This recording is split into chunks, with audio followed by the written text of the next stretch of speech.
आप सर थोड़ा ध्यान दीजिए प्लीज। क्या बोल रहा है? सबसे पहली बात तो हमको पता तो वैसे सभी को है, लेकिन एक बार और बताना चाहूंगा कि आखिर गिरदावरी की क्यों जाती है। किसानों के द्वारा अपने अपने खेतों में जो फसल बोई जाती है, रकबावार उस जानकारी को संकलित कर ऐप के माध्यम से सर्वर में जो अपलोड किया जाता है उसे ही गिरदावरी कहते हैं।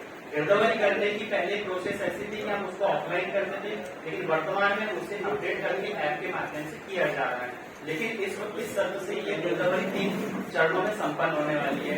इन तीनों चरणों को एक अलग अलग डेट वाइज निर्धारित कर दिया गया है। पहला ऐसा है कि सबसे पहले किसान को अपने खेत में जो बोई गई फसल है उसकी फोटो अपलोड करना है एमपी किसान ऐप में।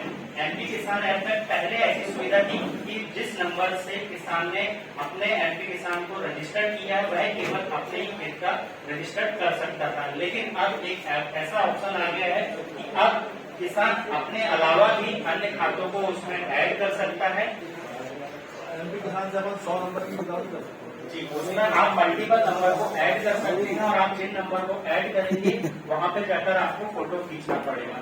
यह सुविधा केवल 20 तारीख से लेकर 30 तारीख की है, जब तक कि एआई का डाटा सर्वर पे नहीं आता। 30 तारीख के बाद एआई का जो डाटा है वो सर्वर पर आ जाएगा एमपी किसान ऐप के। लेकिन हमारे मध्य प्रदेश में एक परेशानी यह हो सकती है कि एआई सिस्टम में यदि वहां पर जो मुख्य मुख्य फसलें होती हैं, इस तरह से अलग अलग क्षेत्र में अलग अलग प्रकार की फसलें बोई जाती है, अगर वो डाटा वहाँ पे फीड किया गया है तो उसमें हमको परेशानी का सामना नहीं करना पड़ेगा। लेकिन ये क्या है, ट्रायल वर्जन के रूप में है और अभी पहली बार इसको ट्रायल किया जा रहा है, क्योंकि देखिए सैटेलाइट भी कोई ना कोई ऑपरेट कर रहा है। सैटेलाइट का डाटा डायरेक्ट किसी सॉफ्टवेयर में नहीं आ जाएगा, उसको ऑपरेट करने के लिए एमपीएससीडीसीए जो हमारे यहाँ पे डिपार्टमेंट है उसको इसकी जानकारी दी गई है। वो सबसे पहले सर्वर से डाटा को लेगा और उसको पूरा ब्रॉडकास्ट करेगा जितने भी किसान ऐप में है, जहाँ जहाँ उसको रजिस्टर करेंगे। हमारे क्षेत्र में विभिन्न प्रकार की फसलें बोई जाती है, जैसे कि कपास हुआ और संतरे हुए, तुअर हुआ, और सबसे बड़ी परेशानी तो यह है कि जब बीज अंकुरित अवस्था में होता है तो ज्वार और मक्का को पहचानने में बहुत सी परेशानी जाएगी। तो हो सकता है कि वहाँ पे ज्वार और मक्का की सही तरीके से पहचान ना हो पाए। जिस प्रकार से ट्रेनिंग में बताया गया है और ऊपर से निर्देश आए हैं, तो उन्होंने सिर्फ 3 ही फसलों का मुख्य रूप से नाम लिया था। एक तो मक्का हो गया, दूसरा सोयाबीन हो गया, तीसरा धान हो गया। लेकिन यदि इसके अलावा भी अन्य प्रकार की फसलें किसान अपने क्षेत्र में होता है तो कहीं ना कहीं किसान को भी इस दिक्कत का सामना करना पड़ेगा।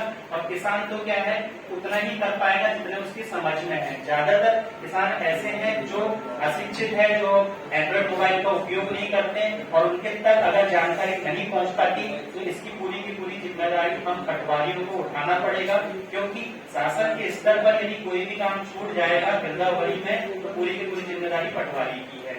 जैसे कि अगर किसान को निर्देश भी दे देते हैं, एक मोबाइल में 10 या 15 खाते ऐड कराकर उनको हम प्रेरित भी कर देते हैं, तो ऐसे आप 100 में से ज्यादा अगर बहुत ही ज्यादा हुआ तो आप मैक्सिमम 30% से ज्यादा गिरदावरी नहीं कर सकते। इसमें सबसे बड़ी बात यह है कि हमको इस तरह से निर्देश दिए गए हैं कि जब किसान अपनी फसल को अपलोड कर देगा तो पटवारी की आईडी में आएगा।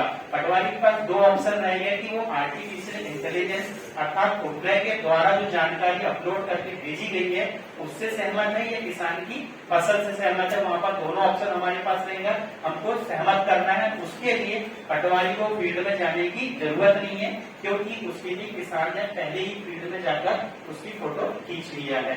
अब बात यहाँ पर सेकंड बात ये आती है कि किसान के द्वारा छोड़ दिए खेत, जैसे कि किसी किसान के पास 10 खेत हैं लेकिन उसमें से 5 खेत में कोई भी फसल नहीं लगाता है, ठीक है, लेकिन वहां पर क्या है, बारिश के समय में जनरली घास वास ऐसी स्थिति आ जाती है, तो क्या कि सैटेलाइट उस चीज को डिटेक्ट करेगा, डिटेक्ट करेगा। अगर नहीं कर पाया और उस फसले की जानकारी नहीं आ पाई तो आपको भले वो खेत पड़ा हो या फिर उसमें कोई फसल बोई गई हो, पटवारी को वहां पर मौके पर पहुंचकर उसकी 100% गिरदावरी करना होगा।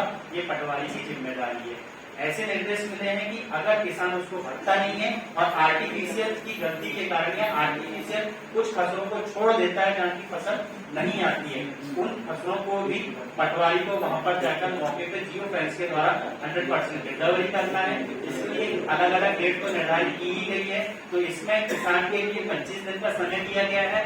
10 दिन तो उनके वो है जब EI का डाटा नहीं प्राप्त होता है, और 1 अगस्त से 15 अगस्त तक जो 15 दिन का समय अंतराल रहेगा उसमें किसान के पास ऑप्शन भी रहेगा कि वो देख सकता है कि कौन कौन सी फसल हमारे खेत में है। अगर वो उससे सहमत है तो बिल्कुल वह भर सकता है। लेकिन यहाँ पे एक सबसे बड़ी प्रॉब्लम ये आई थी यहाँ पर, जो एक सवाल उठना चाहिए और वास्तविक रूप में ये बहुत सही है। वो कैसे कि मान लीजिए किसी खेत में 5 प्रकार की फसल बोई गई है जिसका रकबा 1 हेक्टेयर में है और अलग अलग क्षेत्र में उसने बोया है, तो क्या सैटेलाइट इसको डिटेक्ट कर पाएगा रकबा बार? अगर उसको डिटेक्ट नहीं कर पाया, मान लीजिए कि 2 फसल को उसने डिटेक्ट कर दिया, 3 फसल को डिटेक्ट नहीं कर पाया, और मौके पे आप जिस गाँव में रहते हैं वहां पर अगर 2000 खाते हैं और आपको पता ही नहीं कि कौन से फसल में 5 प्रकार की फसल बोई गई है या 2 प्रकार की फसल बोई गई है, तो आप अपने आप को बचाने के लिए क्या करोगे कि यार हम एक काम करते हैं, किसान ने जब फसल अपलोड नहीं किया है तो हम AI के माध्यम से उसको क्या करते हैं,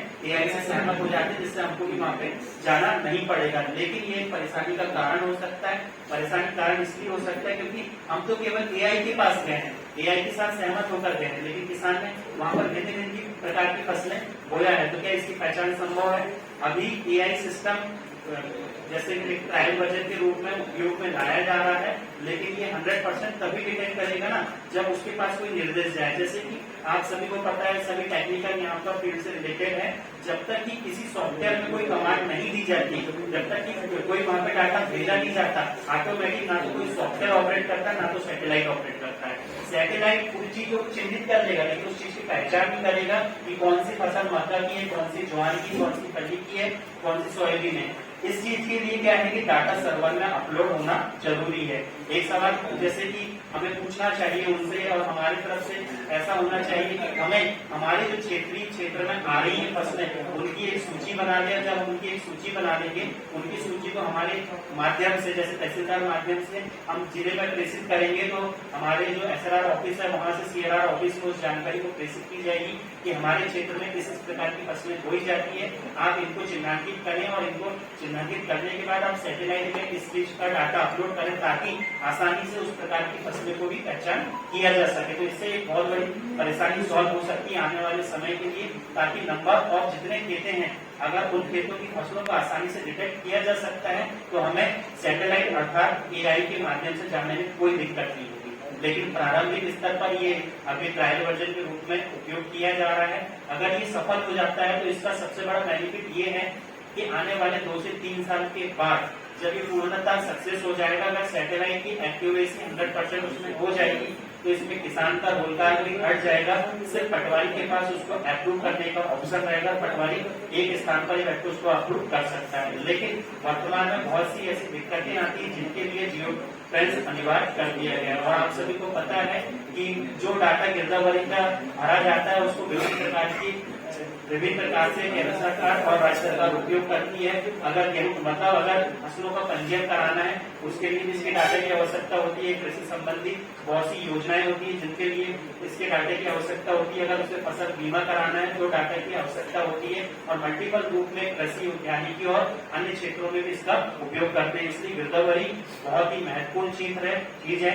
और अगर आप चाहें तो अपने आप को ग्राउंड लेवल में कुछ इस तरह से कर सकते हैं, जैसे कि आप ज्यादा से ज्यादा किसानों को इससे प्रेरित करें। जैसे अपने अपने हलके में जाएं और छोटे छोटे कैंप लगा लें और कोशिश करें कि ज्यादा से ज्यादा लोग आपके पास आए। तो पहली बात तो ये होगी कि MP किसान ऐप में ही आपको उनको एक ट्रेनिंग देना है। और MP किसान ऐप में आपको तब पता चलेगा जब डाटा AI का आएगा। AI का डाटा MP किसान में आएगा, इसका मतलब है कि आप 1 अगस्त के बाद ही ट्रेनिंग दे पाओगे अच्छी तरह से।